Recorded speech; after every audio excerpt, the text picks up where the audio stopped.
Het gaat om 3 BV's van Noppert. Bij surseance van betelling moet er uitzicht wijzen op afbetaling van de schulden. Maar dat zit er net in, zo kreeg het personeel te jaren. De minuscijfers, dat is eigenlijk de belangrijkste oorzaak. En dat wordt veroorzaakt door de zwiere tijden die de bouw meemaken. Het is dus net toch, tenminste ik had geen aanwijzingen dat er toch mismanagement is gebeurd.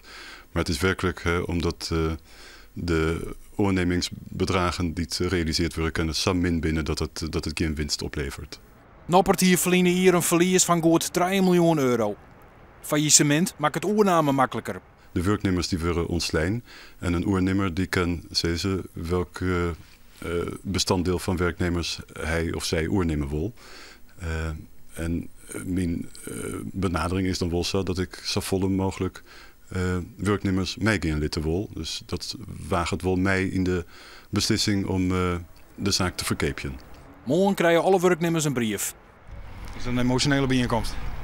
Ja, tuurlijk. Het was een heel goed bedrijf. Iedereen was vrij close met elkaar. En het is een familiebedrijf van jaren. En de meesten werken hier ook al heel lang. Dus ja. Ja, emotioneel natuurlijk wel zwaar. Het is moeilijk. Ja, dat lang werkt en ja, het is moeilijk. Dus wat de dag van Noppert en de werknemers? Ja, zeker weten. Ja. En voor een heel hoop mensen die mij gepaard binnen. Hè? Want ja, daar ben ik orenbroeder de dupe van. Ondernemers en dat soort zaken? Ja, ja klopt. Hing het er heel vol van nou. Ja. En dat is jammer.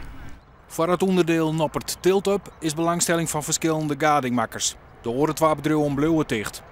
Bij rennende bouwprojecten wordt per project besjoen dat bouwpartners het oornemen willen. Gewoon meewerkers van Noppert kunnen daar mogelijk nog aan het werk blijven.